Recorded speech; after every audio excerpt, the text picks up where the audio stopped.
I'm going to now weave the energy of the second chakra, introduce you into what's in that part of your body, and weave that in with the first. I want to repeat that the first chakra is your connection to tribal or group energy. From the group, you develop your position within the group.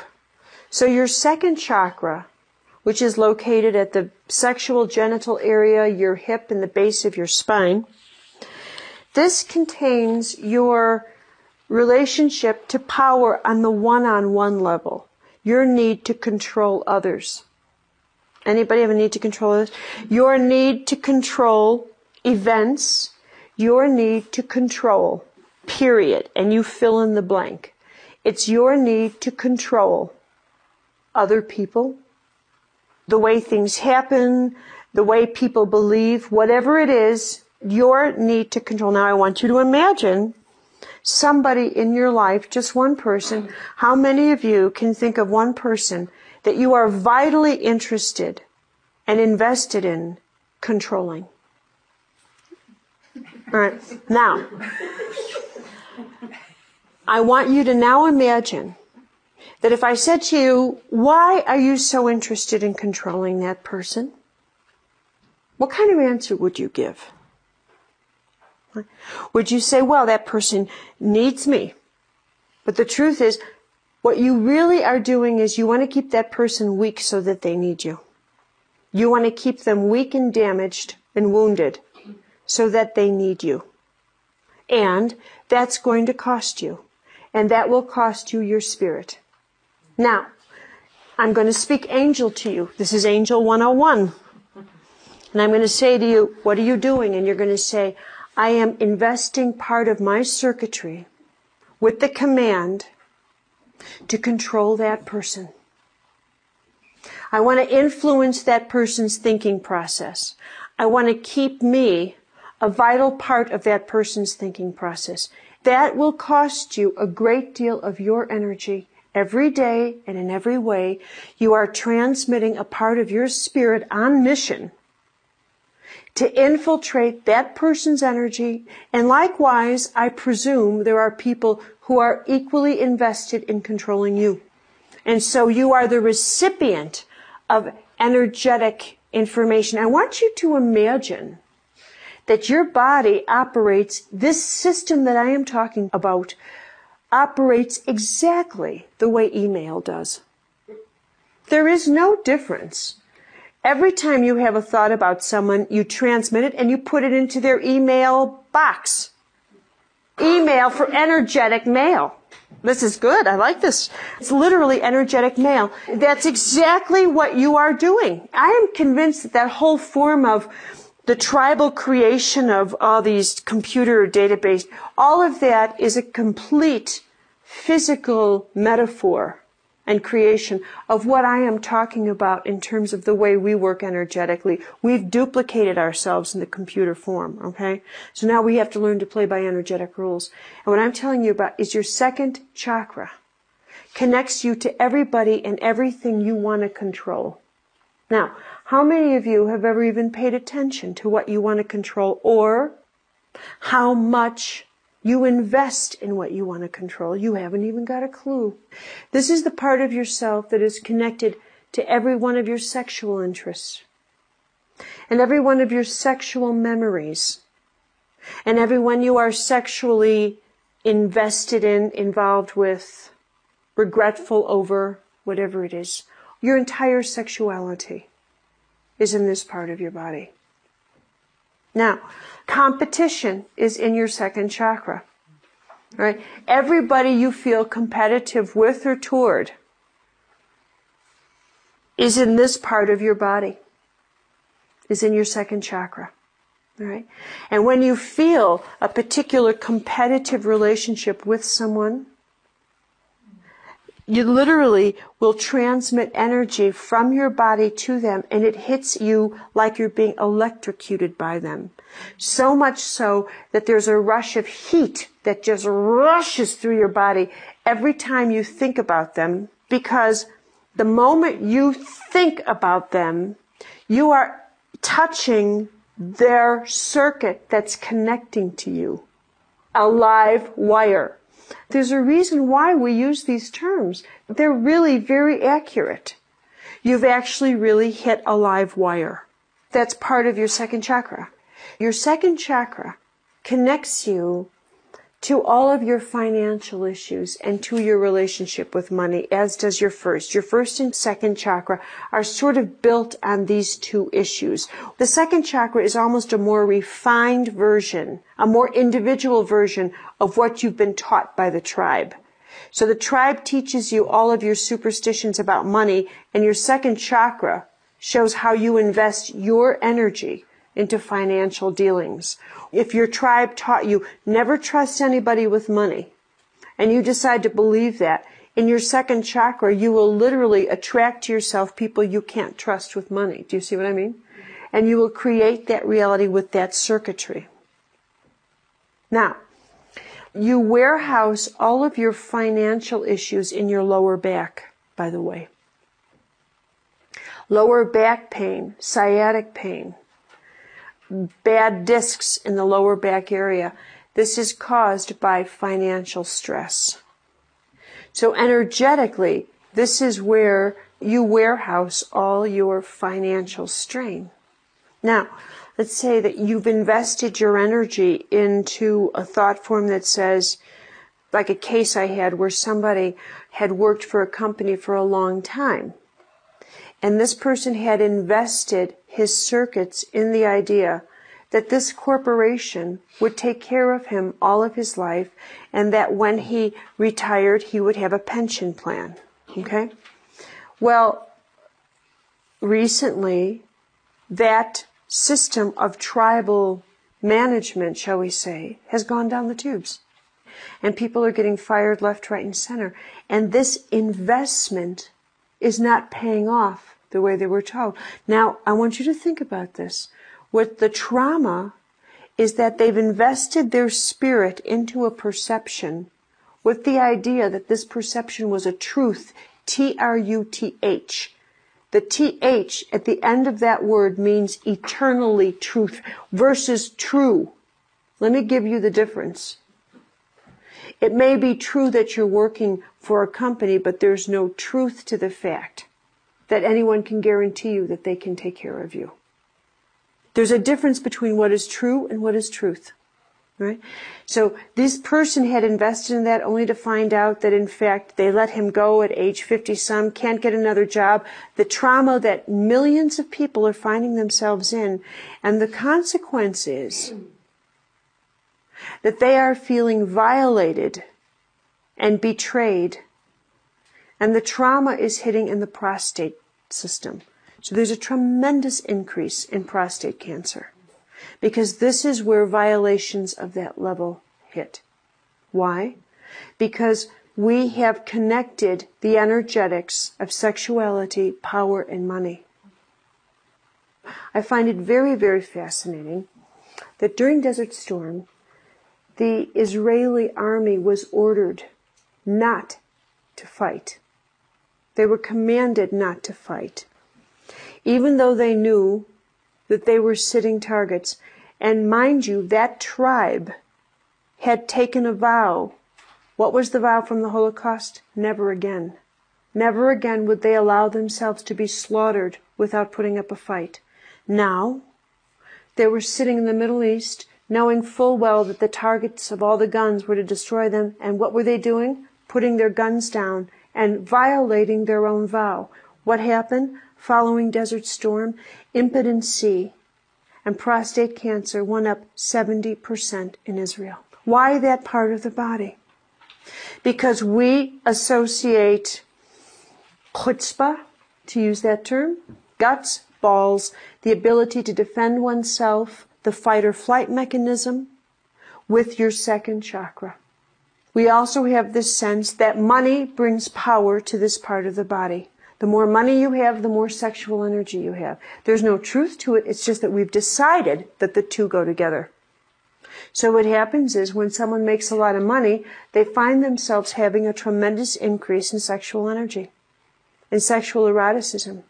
You could feel ugly as a troll, and if you won the lottery, you would feel that you had the ability to seduce anybody you laid your eyes on. You could be drop dead gorgeous, and if you suddenly had a financial trauma, you could not find any sexual energy in you if someone put a gun to your head. That is because we have our wires attached to the fact that financial energy equals sexual energy. And similarly, that's why when you make a lot of money, you are no longer cheating on your husband or wife. You can afford a mistress. And if you make enough money, the tribe says you can bring your mistress out in public. It can become public, and it's just fine. Because money grants you sexual privilege. What kind of privilege does money grant you? These are tribal laws we've agreed to. And that's that the more money you make, the less tribal structure you have to attend to. The tribal rules don't apply to you. And the more money you make, you are no longer considered an oddball, you are considered eccentric. The second chakra is your connection to your relationship, to attitudes about sexuality, your sexual attractiveness, what makes you attractive. If you need money to be attractive, if you need success to be attractive, if you need to feel that you have to accomplish something creatively in order to feel good about yourself sexually. If you believe this, if you've connected those two dots, then trust me, you are financing that relationship from this part of your body. And if your creativity is violated, you'll pay for it in your ovaries or in your prostate. Okay? This is also the part of the body that records your entire relationship with rape and incest. Now, I've never met anybody who hasn't been raped or incested. And that's because I define these two things as energetic violations as well as physical. There is physical rape and there's energetic rape. There's physical incest and there's energetic incest. Okay? Physical rape happens all the time when someone physically rapes your boundaries and you do not have the capacity to say to somebody, you have violated my boundaries, right? Or you don't have the capacity to stand up for yourself. What you will do is you will log a memory of who violated you. You are literally sending and transmitting your spirit to that person. And the part of your body that comes from is your second chakra. This is also the part of your body where what you learn first is tribal justice. And tribal justice is essentially Hammurabi's code, an eye for an eye. And what Hammurabi's code represented thousands of years ago, when it was constructed on these early tablets of stone, so to speak, was an attempt to articulate some kind of law of balanced cause and effect. You don't take more than was taken from you. You don't violate more than you were violated. But you have a right to take an eye if an eye was taken. Now you're taught that long before you're taught anything about forgiveness. So that by the time you're taught forgiveness, it doesn't make any sense to you. You've already invested your circuits into an eye for an eye. Not only have you invested your circuits into tribal justice, but an eye for an eye gives you the position that says you're never the wrong person. You've never done anything to initiate the horrible things that have happened to you. You are always the innocent victim, and you always have the privilege of the victim behind you. So when you invest your energy in your second chakra into feelings that you are an innocent victim, what you are actually saying to God is this: you screwed up, you made a mistake with my life, You sent horrible people. You create horrible people, obviously, because I'm a good person and they're not. Whereas the rules you claim you are living by are rules that say, I will agree to love everybody, or at least feel compassion toward them. I will agree to the perception that everyone you have created, you've created because their lives are of value to you. Therefore, they must be of value to me. You are violating the higher truths. So, if you can follow all of this, it can begin to sound like a madhouse, but what it boils down to is that where the trauma comes from in your own suffering so often is that you've invested your energy into perceptions you know are not true. Yet you refuse to unplug your circuits because there is a part of you that wants the privilege of human authority and human justice over divine trust. Let me say this again. If you really were to look at your life through a higher lens that said, wait a minute, I think I'm going to live by the perception that no matter what happens, it's all fair. There's a huge karmic ballpark somewhere where everything's worked out perfectly. There's this huge karmic situation that is totally perfect. There's a reason why I've met everybody. I am going to invest my energy in that perception. And that's all there's to it. And I am going to live by that perception. No matter if something is painful or not, right or wrong, up or down, good or bad, all I know is I am now living by the perception that no matter who's in my life, they're there by divine design. That whether or not I'm comfortable is not the measure of whether or not God's behind it. But instead, I have to just live by this perception that the gods don't make mistakes. If I invest in the idea that I've been victimized, I am investing in a perception that is completely contra this truth. And that investment is going to come out of my circuits, and it's going to cost me in my second chakra, in my ovarian area, in my sexual genital area, in my lower back. Now let me translate that to more practical terms. What that means is it also makes me receptive and susceptible to the tribal consequences of those beliefs, which means that I will be more susceptible to a tribal epidemic than someone who doesn't believe that. Translate it. I will be more susceptible to anything from the flu to AIDS to a financial crash to an earthquake.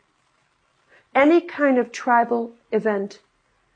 Whereas, let me give you the other side, the delicious side. The tribe said, I'm sorry, healings can't take place like that. They can to you if you're not plugged into the tribal mind.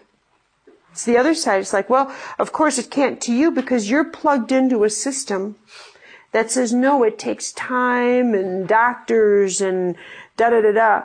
Whereas if you're plugged in to a system that says, no, in my tribe, anything's possible in the blink of an eye, then that's exactly what will happen to you. You know, when I was first starting my publishing company, living in New Hampshire, we had to, of course, go for investors. And in those early months, we had to get jobs doing other things because we had no money, to be perfectly direct. Now, according to tribal rhythm, not having any money and going out and starting a business was a stupid thing to do. Whereas I was never plugged into that. Therefore, the consequences of that belief did not apply to me. What was I plugged into? I was plugged into this perception. You want me to do this? You'll take care of it. You'll provide for me. So, it is now February 1983. I had less than $200 and no job, and we had yet to get any investment capital for Still Point. So I said to God, you got to do something. So I phoned home and I did something that I never did before and haven't done since. And that's that I asked my mother if she could take $3,000 out of her bank account with my father and not tell him.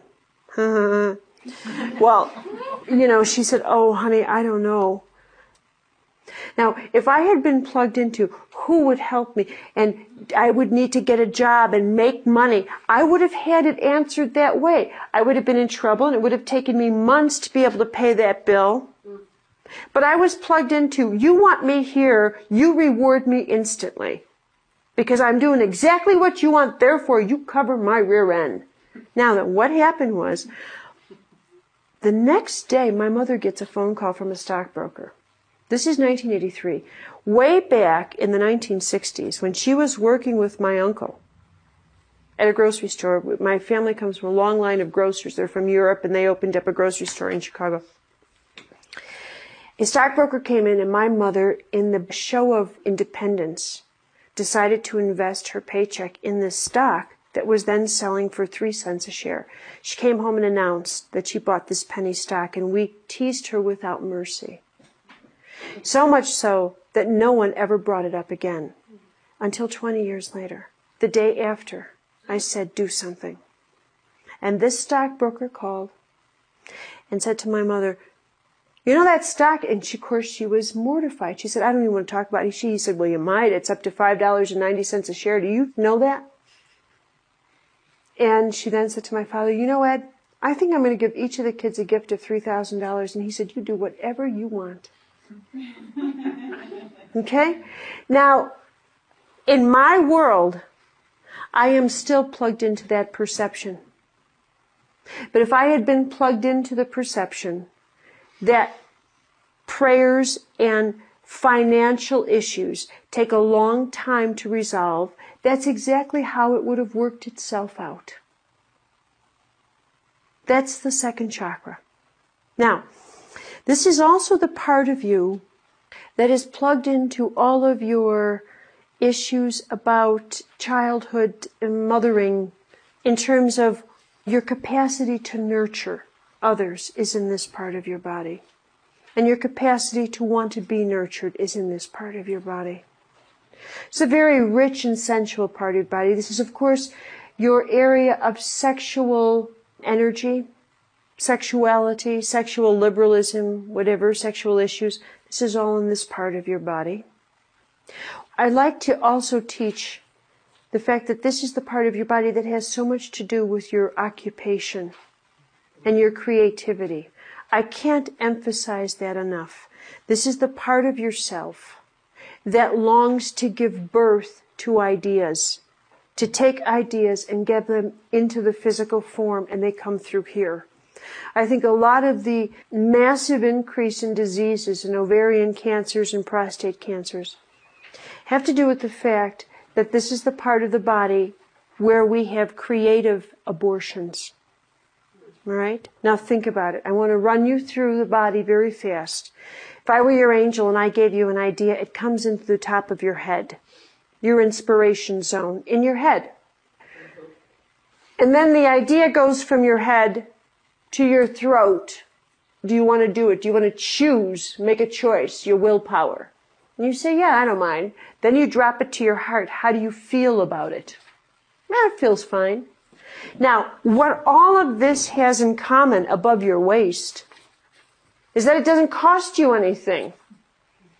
You can have 1 million ideas, and not only does it not cost you any money, it doesn't change your life. It doesn't change your life until you have to actually do something about them. Then they begin the journey below the waist. And they go into your third chakra. The third chakra is the self. How does this idea influence you, and what does it demand of you in order to make it happen? And then you move it to the second chakra, which is, and how much will it cost?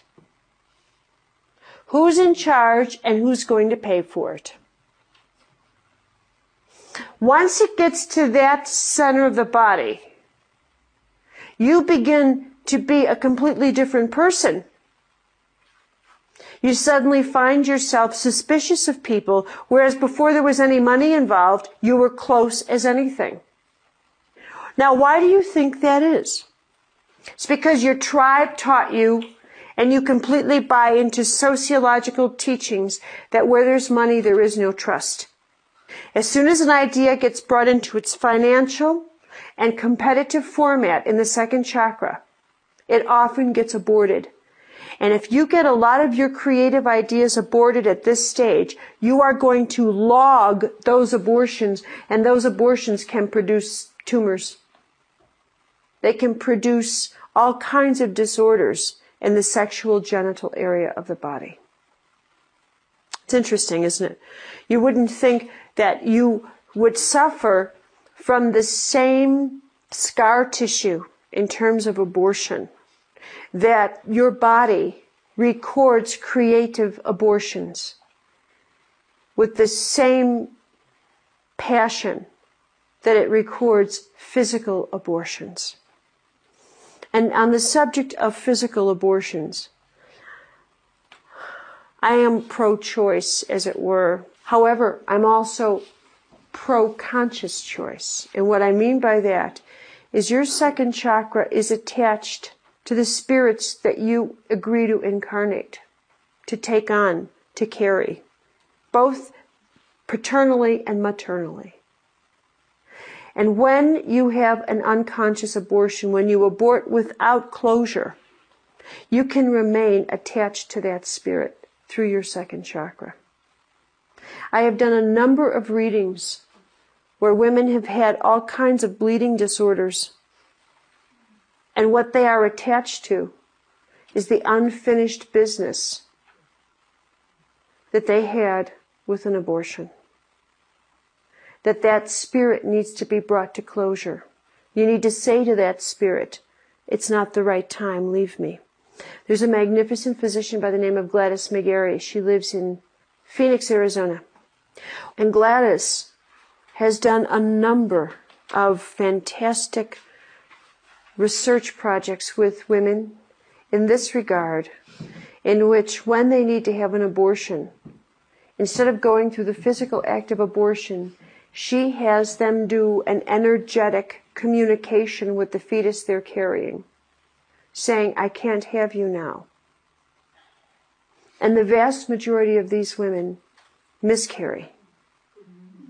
And the understanding is the spirit has agreed, okay, fine, I can accept a conscious renegotiation, And I think that when you think of the energetic attachments, this is also the part of your body that can be attached to relationships with people who have died, your first and second chakra, with whom you don't have closure. And I will say again and again about this, that a ritual brings about closure. Light a candle, sit down, invoke their energy, and say what you need to say, bring about closure that way. Now, as I wrap up my information on these two sections, I want to talk about the fact that the first and second chakra also represent your need, our need for the sacred, and specifically what face of the sacred. This is the part of our body that needs sacred ritual. This is the part of our body that needs the experience of taking and making a vow and keeping it. This is the part of our body that needs to pray together with other people. Right? When I teach about losing your spirit to the tribal energy, I also need to tell you how empowering it is to plug your energy into tribal beliefs that are appropriate for you and that nurture you. And I will tell you that one of the tribal needs that we all share is we all have a need to experience the sacred in a group. That is a need. Now, whether or not you pray with a group or meditate, I don't care what word you, but whether or not you have any kind of rapport with a group, then listen to a Hildegard of Bingen tape. Do anything that puts you into a daily routine of the sacred. One of the fundamental needs of your first and second chakra is to have a daily nurturing rapport with the sacred You need this. You need a ritual that enhances your spirituality. This past summer, very quickly, at 10:30 at night, I stopped at a White Hen. While I was in there, I look over my right shoulder. There's a 14-year-old girl. She's got her lip pierced with a ring through here and a dot through her nose. And I looked at her and I said, "Why'd you do this to yourself?" And she looked at me and she said, "I don't know." I said, "What do you mean you don't know?" I said, "Look at me, take a deep breath, open your arms, and give me an answer." She said, "Well, I guess I like it." I said, "You like doing this to your body, scarring your body?" And she points over to the guy sweeping the floor in the White Hen. He's got a bullet through the lower lip here. He's got one here. He's got enough holes in his ears. And she points to him and laughs. I said, "You too?"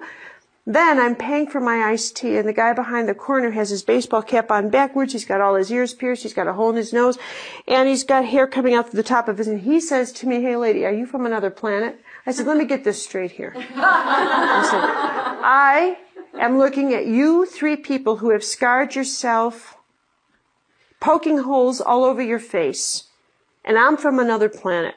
So I looked at these two kids. I said, "You both out, march outside now. I want you with me." So they walk out in the parking lot, and there's a whole group of them. And I said, "All right, now I know tribal law. So I know they are a tribe." So I said to them, "Take me into your tribe. Can I ask you some questions? I know that I have to be tribally initiated, right? They're not going to let me walk in, so they're going to throw me something stupid and see if I will handle it." And I looked to see who their eyes turned to see who was the leader amongst them. And he stepped forward, and he gave me a real smart-ass remark. And I said, "Okay, I can accept that." And I said, then I looked at him and I said, "I want to understand you and your friends. Why are you doing this to yourselves?" And I said, "The reason I ask," I said, "is you think this is new, but putting holes in your body has always been a sacred activity in many tribes. I don't know if you know that." And I said, "And I'm wondering why you're doing that now." To which he said, "I don't believe in religion. We don't." I said, "I didn't say religion. I said spirituality." And he said, "Well, we don't believe in spirit." I said, "You would if I taught you." And he looked at me and said, "Then teach us." I looked at this and I thought, my God, they are starving for the sacred. There is no tribal sacredness left that they are plugging into. So they're plugging into street gangs, all kinds of forms of tribal power that has no real power because there's no sacred power left. And we look at our spiritual tribes and they're failing us left, right, and center. And what I'm saying to you is when you evaluate what you need for yourself, I urge you, when you begin to think, what am I plugging myself into? That you take a look at the fact that you need to be plugged into sacred rituals that mean something to you. And that in your second chakra, this records the vows you make to other people. This records a sense of honor that you have with other people. If you give your word, it's recorded here in your second chakra that you gave your word to someone. I urge you to keep it. I urge you to recognize that your spirit and your body thrive on living honorably, which is something I'm sorry to say our culture has long forgotten.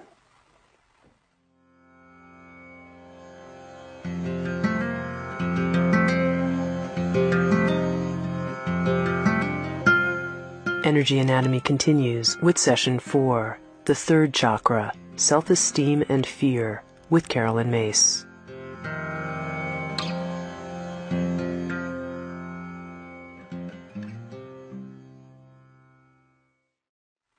The third chakra. I love the third chakra because it's so obviously what it is. The third chakra is your center of self-esteem or your lack thereof. Now this is the part of your body where you register every memory you have of being criticized.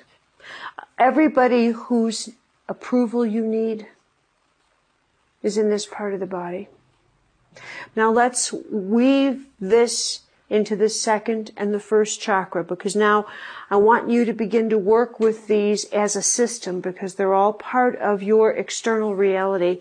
Your third chakra and your sense of what you define as being attractive.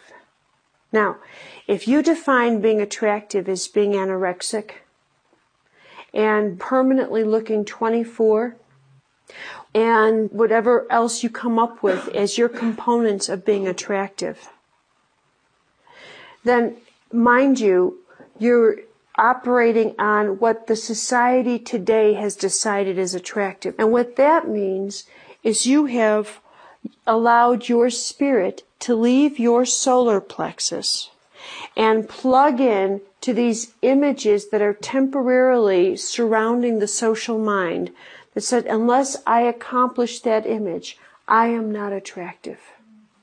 And that part of yourself that relates to those images is your third chakra. This is the part of yourself where you develop a rapport with your own integrity. This is your center of integrity. This is your center of personal honor. And your center of a personal honor code with yourself. This is your center of ethics.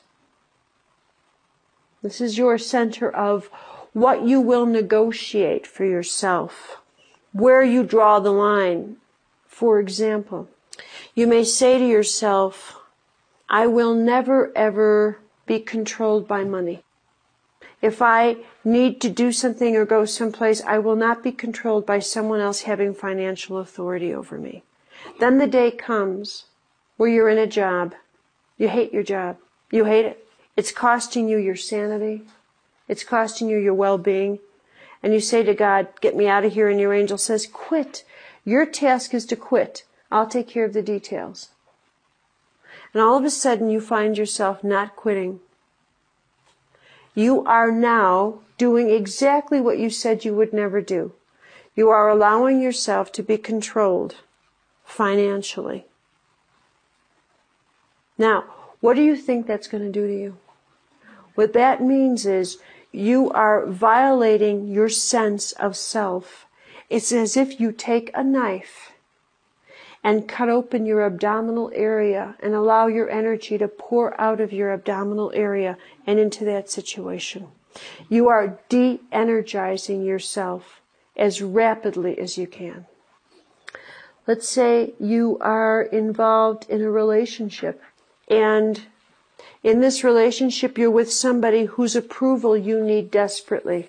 In order to get the approval, you start chipping away little by little, and one day this person says to you, I don't like the way you're wearing your hair. I think you should part it on this side. So to please this person, you change the part in your hair.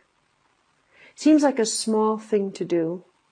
Symbolically, it's an enormous thing. Why? Because what you've said is, I agree with you, the way I am is not good enough. And I will let you remodel me. So little by little, you begin to negotiate your sense of self to please this other person. Now, this is a dual violation. It is not just a one-way violation. Your angel will immediately begin to give you guidance that says, get out of this relationship. You are not supposed to negotiate your soul to anybody. Simultaneously, this other person's angel will say, I've got to get you out of this relationship. You're not supposed to violate somebody that way. The dual relationship. So all the guidance you get in that relationship will be to direct you to either heal that or end the relationship. But you will never be directed spiritually to remain in a relationship in which you are negotiating your spirit in order to stay in that relationship. The other person is not supposed to violate you. So both of you are participating in an act of violation. One because you are giving up your spirit, and the other because you're taking it. The dual violation. This sense of self is probably one of the areas where I see people lose their power more often and more rapidly than anywhere else, and that's in what they will do to keep another person in their lives. It is amazing to me how much of your body, your mind, your spirit, and your energy you will negotiate to keep another person in your life, even if you know that other person doesn't belong there, even if you hope it works out perfectly. From the time you are involved with someone, your angel will tell you, your intuitive system, your energetic data will tell you whether or not this is the right person for you. It's instantaneous. You will know in an instant. And from that instant beginning, you are either in the process of encouraging a yes response or denying that you heard a no. What I find so rich is this is your center of survival intuition. Your third chakra, your solar plexus, this is your center of survival intuition. You are born intuitive. You have intuitional energy. What is intuitional energy? Energetic data. What is energetic data? I can call it your angel talking to you. If you don't like that, we'll call it electromagnetic information. If you don't like that, we'll call it energetic. I don't care what you call it. It is the non-physical or energetic part of events, relationships, activities, thoughts, comes into your system constantly and feeds your perceptual system. The way it comes into you is in your third chakra. From the moment you walked in this building today, even before you came upstairs, your third chakra came up here ahead of you and scanned this room for where you should sit. So that when you came up here, while you may think you have never seen this room before, energetically, it's familiar. And how do you know that? Because energetically you said to yourself, do I feel comfortable? And if you got a yes, this feels just fine. It's because your third chakra, a part of your energy, was up here before. It could have been here last night.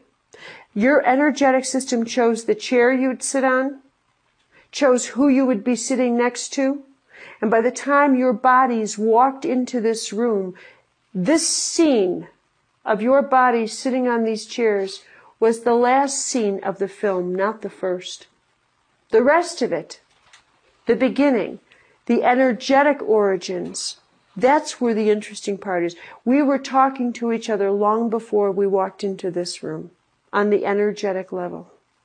You do this continually. And your third chakra, your intuitive survival information center, operates constantly. Every single time you meet somebody, you automatically ask the question, am I safe? Will this person harm me? Will this person be a friend? Will this person be a permanent part of my life? Will this person cost me money? Will this person make me money? Will my family like this person? You go through these questions, a variation of these questions. You don't even realize you're doing it, and this part of your body is providing you with an intuitive answer to all of these questions with every single person you meet. All the time. This is the part of the body that says to you, don't drive down this street. This is the part that says, go left, go right. You don't even realize that you are operating on intuitive data 99% of the time because you think that intuitive data should be flashy, should be loud, should be visual.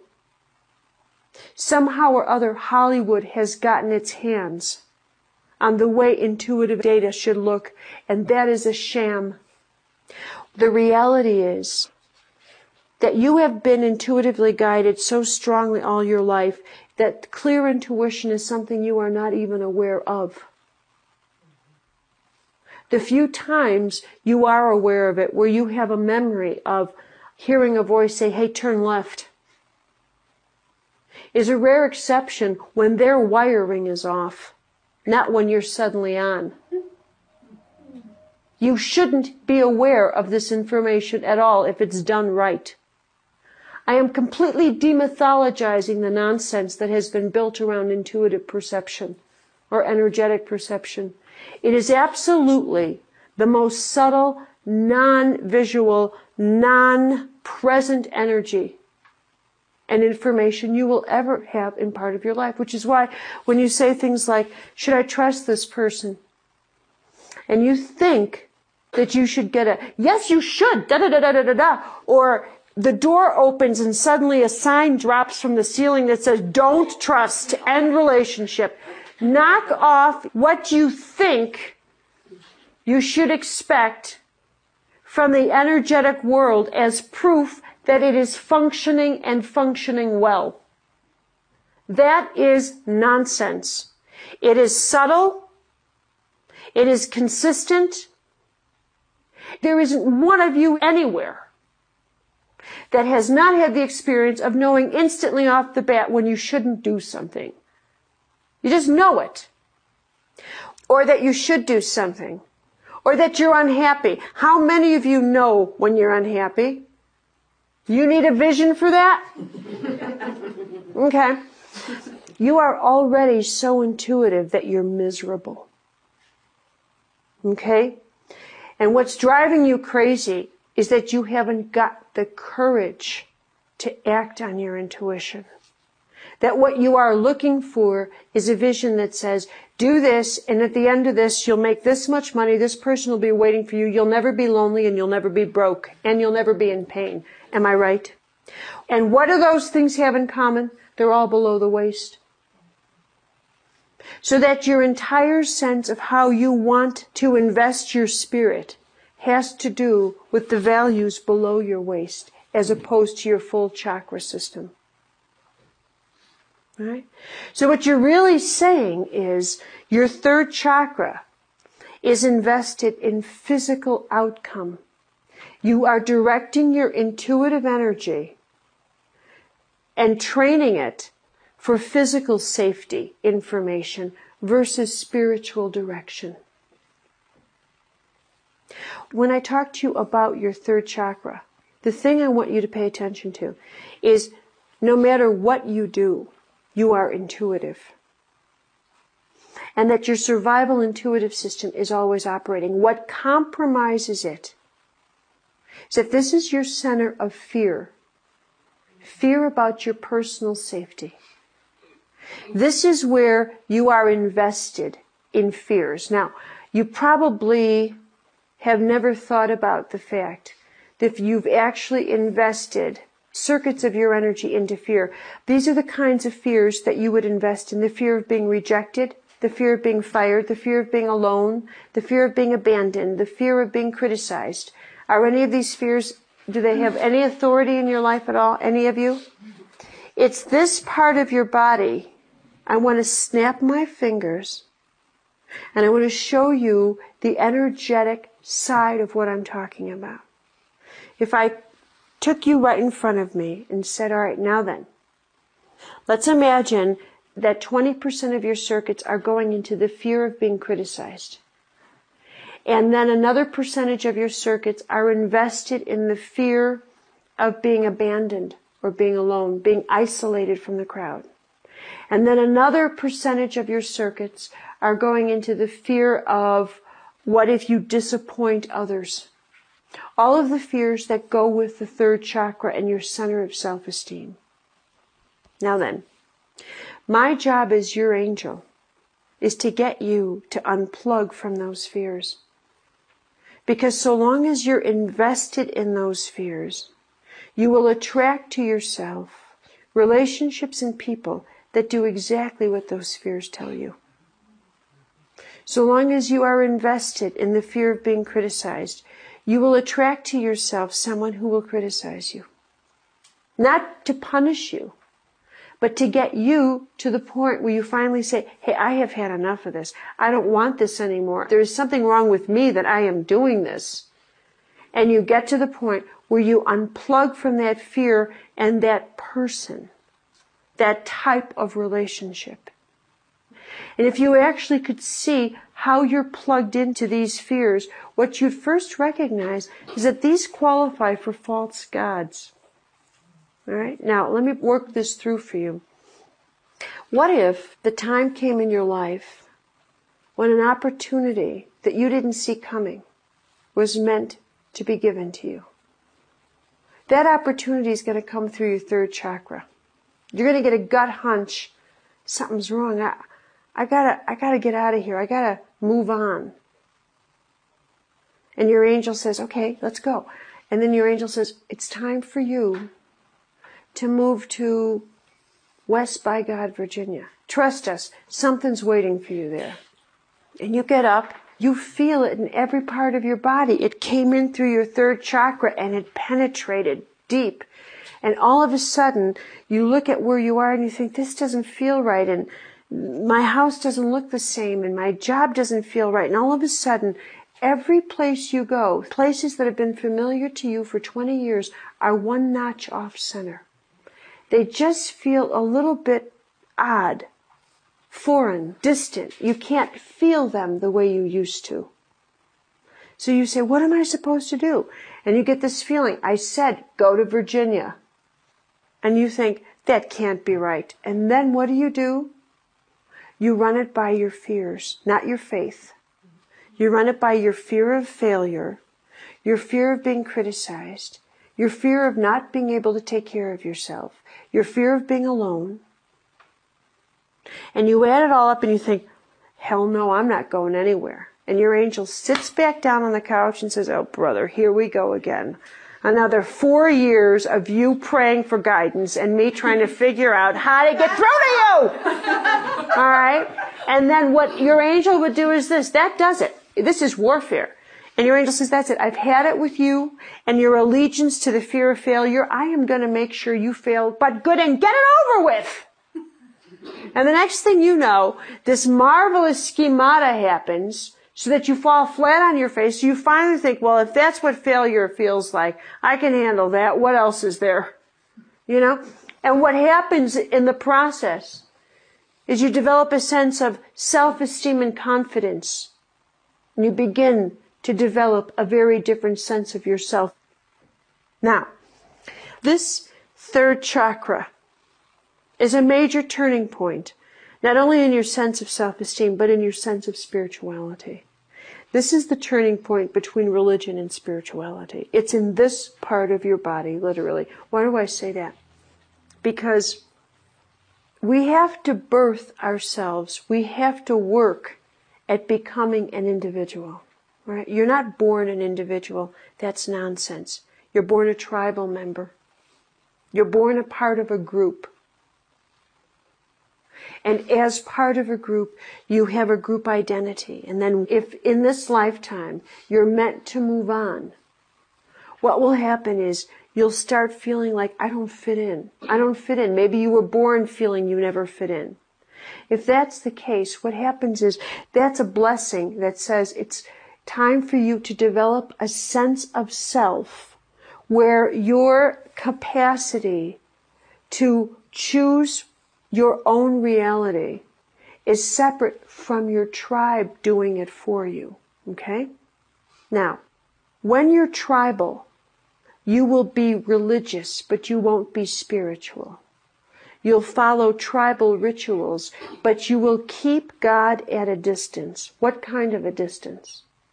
You'll keep God at a tribal distance that says, in order for me to have any contact with God, I've got to be in a certain building, watching a certain type of person pray for me, because I myself don't have access to God. And you'll want to keep it that way, because in return, you will get to believe that therefore God can't have access to you. This is why you want tribal religion, okay? And then what happens one day when you decide, wait a minute here, I think now I want to be able to have direct contact myself. You have to birth a very different sense of the self. And what you have to go through is a very painful third chakra experience, which is that all the forms of tribal authority will have to fail you. Your investment in tribal rules, and what kind of tribal rule? Let me give you one, for example, marriage. Marriage is a tribal archetype. that was designed for tribal survival. What kind of survival? Biological survival, tribal survival, cultural survival. But that's essentially what marriage was designed for. Now, according to what your tribe teaches you, if you do this, that, and the other, someday your prince will come along, or someday your damsel, you'll find your... You know how much you could laugh about this? I'm telling you, you are controlled by these mythologies. So, what happens is, here comes the next level of your evolution, which is, you want to make the shift from working with tribal power to the power of the self. In order to make that shift, the tribal system has to fail you. I want to repeat that, which means everything the tribe told you, which is, if you go to school and you get a job and you meet the right woman and you meet the right man, this will happen, that'll happen, and you'll be perfectly happy. You won't be perfectly happy. Or if they said, look, you go to college and you do this and you do that and you'll find the perfect job, you won't be happy in that job. Everything the tribe told you will not work. And it's not because you are meant to be disappointed in the tribe, disappointed in your family. What's really going on is, it's your signal that you are no longer meant to evolve within the group mind, but rather unplug your circuits, your tribal, your sexual, financial, and your sense of self-esteem. That your self-esteem, instead of being based upon your capacity to please others, it has to be based on your capacity to follow your own self. Right? So in order to do that, you're going to encounter a situation where you literally will find yourself disappointing your tribe tremendously. Tremendously. Your tribe will say something to you like, after all we've done for you, how could you do this? I think one of my very favorite stories in the whole wide world of exactly this kind of third chakra situation and then resurrection. I went to do a workshop down in Mexico. At this place where I was doing a workshop was a person who was not in my workshop. She just happened to be at this place. She was Jewish. She was from New York, and her name is Ruth, and she was in a wheelchair. And she had a personality that was absolutely fantastic. One morning, I got up early, and I went on the patio, and Ruth was sitting on the patio, and she was listening to a cassette tape, and her back was to me. And I was looking at her in that wheelchair, and I thought to myself, my God, how could you stand being in that wheelchair? And she turned around and she looked at me and she said, you're wondering how I can stand being in this wheelchair, aren't you? I was so astounded by that I said, guilty as charged. I was. And she says, well, come on over here, I'll talk to you. So I walked over. Ruth was 74. And she said to me, you believe in angels? And I said, yeah. And she said, well, come on, sit down. She starts telling me the story. That she married or young, did exactly what her tribe told her to do. And then her husband died on her when she was 38 years old, leaving her with 2 children. Now, her tribe had not prepared her for widowhood. They never told her that might happen. So the interesting thing, this is my language, not hers. She said to me, after my husband died, I didn't know what to do. Nobody had prepared me for that. And so she said, I did what I had to do to survive. If she needed to steal, she stole. Now let me give you the translation here. Because her tribe had never prepared her for this, that gave her permission to break laws she knew she shouldn't break, while saying she had a right to break them, and it wasn't really her breaking them. Are you following this? Because the tribe never prepared her, therefore, what else could she do? This is the child archetype. saying, you never prepared me for a more difficult situation, therefore I'm not responsible. This is your fault because you never told me how to maneuver here. All right. So she raises her 2 kids. She raises them in an Orthodox Jewish home. And her daughter goes and becomes a Buddhist. Right? So her daughter comes and visits her every now and again, and she said to me, I looked at my daughter and I said, how could you do this? How could you do this to me after all I've done for you, after what I had to go through to make sure you had a good Jewish upbringing? How could you do this? Now, translate. If a person is saying to you, how could you do this after all we've been through to do this? They are gathering as many circuits of energy as they can to try and stop you, to try and jam your circuits from you leaving a tribal energetic system. All right? From now on, you got to picture this. So even if it's one person sitting in front of you, you got a million circuits coming at you. So one day she says to her daughter, after she went through the how could you do this to me, she said, you're on drugs. You've taken drugs. And her daughter said, yeah, I've taken some drugs.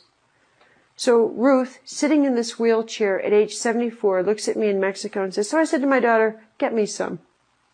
And so her daughter brings home some LSD. Now, what have we got here? We got a situation where a tribal authority figure is now breaking all the rules. What is significant about this? This is a 3rd chakra extraordinary experience. Because she's giving herself permission to break the rules, she is giving herself permission for a reality she didn't even know to exist to come close to her. She's now saying to the gods, I don't need to have you in an orthodox way anymore. Come to me any way you can. All right? So she takes this LSD, and she has an out-of-body experience. And Ruth says to me, there I am. She says, I look, and I see an angel. And the angel said to me, Ruthie, do you know how hard it is to be your angel? And she says, Ruth said, look, she says, this angel said to her, look, I got to show you something. Look, that's how you are to me. And Ruth said, she points, and she sees a statue of herself wrapped in rubber bands, all tied up like this, like the inside of a golf ball. And her angel says, Ruthie, that's how tight it is. And every one of those rubber bands are one of your fears. And I got to get through all that to get through to you. And Ruth said, I looked at my angel and I said, so what are we going to do? And her angel produced a huge set of scissors and said, here, you want to free yourself? So in this out-of-body experience, Ruth goes up to this statue of herself and cuts all these rubber bands and said she felt absolutely electric, alive for the first time in her life. What was she?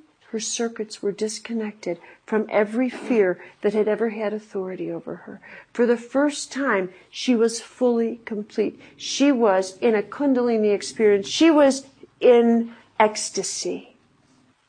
And so the angel said, Ruthie, I got to tell you something. You're going to have some tough years ahead. You're going to be in a wheelchair. And this is something you're just going to have to go through because of other reasons, karmically, whatever. But I need to tell you that. And so Ruthie said to the angel, okay, will you be there? And the angel says, I'll always be there. So Ruthie said to me that her angel sent her back into her body. She said for weeks after that, she was higher than a kite, and nothing in her life was the same. And nothing in her life was the same. Why? Because she had unplugged from that tribal world and was living for the first time in the world behind her eye, the place we're going next. Everything I've taught you is the world in front of your eye. How you attach to external people, places, things for power, instead of attaching to the world inside of yourself. So that the world outside can be close to you, but not in you, but not of you. Huh? She was free. So she said to me, so you think I'm crippled now? She says, no. I was crippled. That woman taught me more in that one experience. That's your third chakra.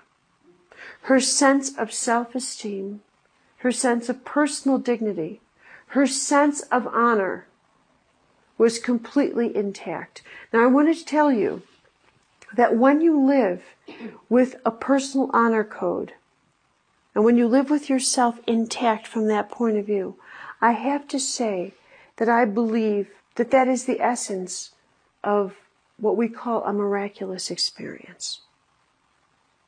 That is the essence of spontaneity. That is the essence of what makes for the presence of the gods next to you in the instant blink of an eye. That it doesn't require that you light 1,000,000 candles and spend years on your knees.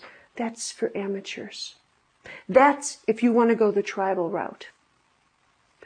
Instead, I urge you to begin to take a look at what it means to work with, first of all, recognize you've got to have a third chakra honor code. That includes a sense of integrity. That includes a sense of dignity. So that you know that if you give your word, you keep it. Not because you're afraid of what they will say, but because you know the energetic consequences.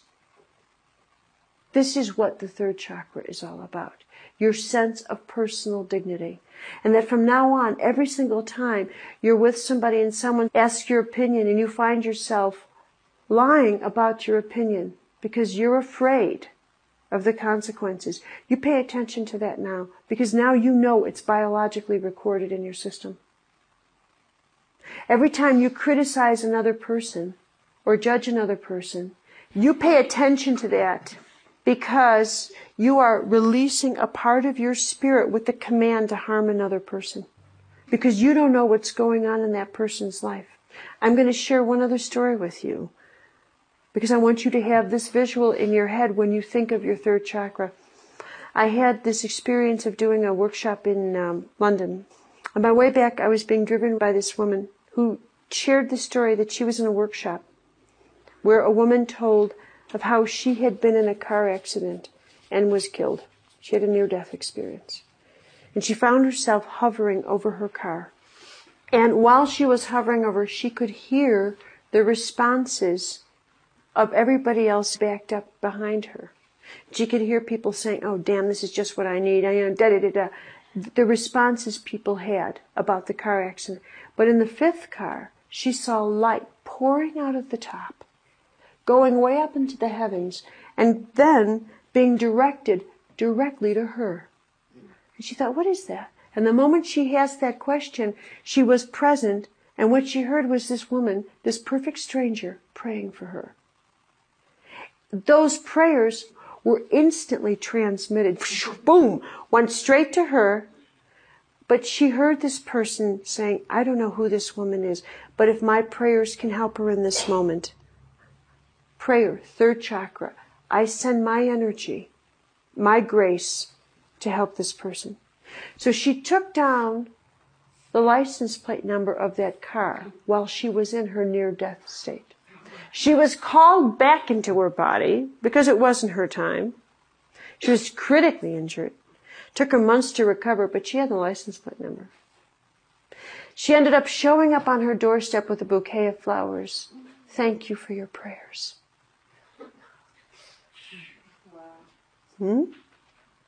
From now on, you pay attention to every thought you send someone from your third chakra, and you recognize when you send a drop of love, a piece of grace, it is delivered instantly. It is delivered instantly. And when you criticize, you are literally held accountable for how that critical energy may have been the straw that broke that person's back in that moment. Maybe some days when you are feeling really low, for all you know, you're absorbing a lot of negative energy. When in fact, if you'd pray, "God, surround me with positive energy. I'll transmit it. My job is to transmit it to others, and I trust that you will bring it to me. That you will return to me what I invest in others." that your investment of feeling depressed is an investment of having invested negative energy in thoughts people give to you. If someone says, why don't you become a singer? Why don't you try this? Oh no, I failed. You're investing your energy in an experience that was yesterday. It has nothing to do with today. You have to invest your energy in present time with this sense of yesterday was yesterday, today is today. And I will invest my energy in people. And if I look at someone and think, I don't know why they're doing what they're doing, but I'm not going to judge it anymore. I'm not going to do that. I will not invest my energy in judging another person because the investment doesn't pay back well. Just look at it from an economic point of view. It's a lousy investment.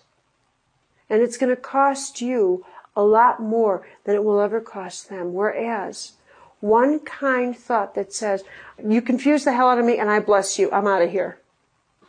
Bless them and keep going. Because that's what helps your soul, that's what helps your body, and that's what helps your entire sense of guidance. That's what helps your life and theirs. Just live. You cannot begin to imagine how different your life is if you walk around with the idea that you haven't got a clue what the outcome will be. And whatever you do, don't judge experiences that come your way. Don't make that mistake. Instead say, every single thing is potentially the best thing that ever happened to you. You tell yourself that. That is the perception you want to invest your energy in. Everything is potentially the best person you ever met and the best thing that ever happened to you. And that's how you're investing in it. That's the perception that gets your spirit. And you let the gods take it from there. You let heaven take your energy and create the experiences that come as a result of what you've invested your energy in through your third chakra. It's going to take a lot to manage this because this is your first, second, and third chakra have in common the relationship that you have to time and space, to your physical reality. When we deal with the fourth, fifth, and sixth, we begin to go into altered states of time, into different places. But your first, second, and third chakras have in common the physical survival reality of your life. So this part of your body has a lot of authority over you, and it takes a lot of work to pull your spirit back from external things having voltage over you. You just don't wake up one morning and decide, well, I think I'm going to decide that everybody is not going to have authority over me and I'm going to follow my intuition. You just don't change your rules overnight, but you do start one choice at a time, one perception at a time. And whatever you do, bear in mind one spiritual truth. The gods play in divine paradox. What you think is a small choice is always a big one. What you think is a big one is always a small one.